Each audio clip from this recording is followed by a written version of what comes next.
देखिए, ईरान भारतीय दूतावास की एडवाइजरी, सभी भारतीय तुरंत से तेहरान छोड़ दें। ये एडवाइजरी जारी की गई है ईरान में भारतीय दूतावास की तरफ से कि सभी भारतीय तुरंत तेहरान छोड़ें, तेहरान छोड़कर किसी भी सुरक्षित जगह पर जाएं। ईरान में सभी भारतीय दूतावास के संपर्क में रहें। तो ईरान में रह रहे भारतीय लोगों को लेकर ये एडवाइजरी।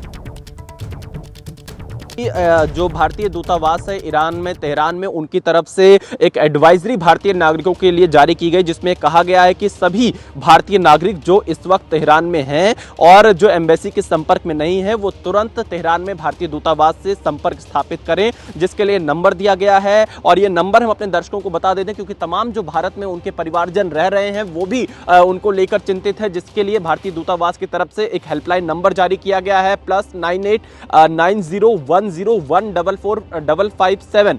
इसके अलावा +989128109115। और इसके साथ ही ये कहा गया है कि जो भी भारतीय नागरिक तेहरान छोड़कर जा सकते हैं अपने संसाधनों के माध्यम से, खुद के जरिए वो तेहरान छोड़कर शहर से किसी सुरक्षित जगह पर जाएं, ऐसा भारतीय दूतावास की तरफ से एडवाइस किया गया है भारतीय नागरिकों को। तो कहीं ना कहीं डोनाल्ड ट्रंप ने जो पोस्ट किया था कि तेहरान को तुरंत खाली करना चाहिए, उसके बाद से तमाम देशों की तरफ से अब अपने नागरिकों को यह एडवाइजरी दी जा रही है कि वो तेहरान को जल्द से जल्द खाली कर दे, सुरक्षित स्थान पर जाएं। तो देखिए, अब जिस तरीके की हलचल बढ़ती दिखाई दे रही है, चाहे ट्रंप वापस लौट रहे हो या फिर जिस तरह से उन्होंने वो पोस्ट किया, अब वहां पर तेहरान खाली करने की बात की जा रही है। बहुत सारे सवाल हैं जो इसके बाद अब उठने लगे हैं और इस पर बात करने के लिए न्यूज रूम से हमारे संवाददाता आशीष कुमार सिंह हमारे साथ जुड़ गए। सीधे उनका रुख करते हैं।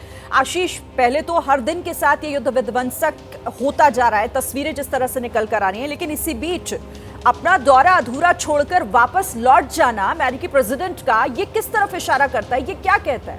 देखिए, डोनाल्ड ट्रंप पिछले कुछ दिनों से लगातार ये कह रहे हैं कि वो ईरान पर प्रेस अपॉन कर रहे हैं, ईरान पर दबाव डालने की शरीन कोशिश लगातार कर रहे हैं कि वो अपनी न्यूक्लियर कैपेबिलिटीज़ को ज़्यादा ना बढ़ाए, क्योंकि IAEA जो न्यूक्लियर वॉचडॉग है उसकी तरफ से भी बार बार ये रिपोर्ट फाइल की जा रही थी कि ईरान की तरफ से जो थ्रेशोल्ड है उसका आदर सम्मान नहीं किया जा रहा था। साथ ही वो इस बात का दबाव भी बना रहे हैं कि जो ऑफर वो कर रहे हैं इसराइल के साथ पीस के लिए, सीज फायर के लिए, उसको ईरान को तुरंत कबूल कर लेना चाहिए। इस बीच G7 की बैठक के बाद कनाडा छोड़ने से पहले जो स्टेटमेंट सामने आया है वो रीजनल इनस्टेबिलिटी और टेररिज्म के लिए ईरान को सीधे इंडाइट करता है, उस पर पूरा का पूरा दोष मढ़ता है। तो ये अपने आप में एक्सप्लेनेटरी है। वॉशिंगटन की तरफ से पहले ही व्हाइट हाउस की तरफ से, माफ़ कीजिएगा, ये बताया गया था कि डोनाल्ड ट्रंप अपना दौरा बीच में ही कट शॉर्ट करके वापस लौटेंगे इजराइल और ईरान की जंग को देखते हुए। इस बीच जिस तरह से दोनों खेमों से शरीन लगातार खबरें आ रही हैं कि ईरान भी कोशिश कर रहा है, ऐसा सोर्स बेस्ड इंफॉर्मेशन आई है, चाहे वो कतर हो, ओमान हो, सऊदी अरब हो, उनको रीच आउट करके कि किसी तरह से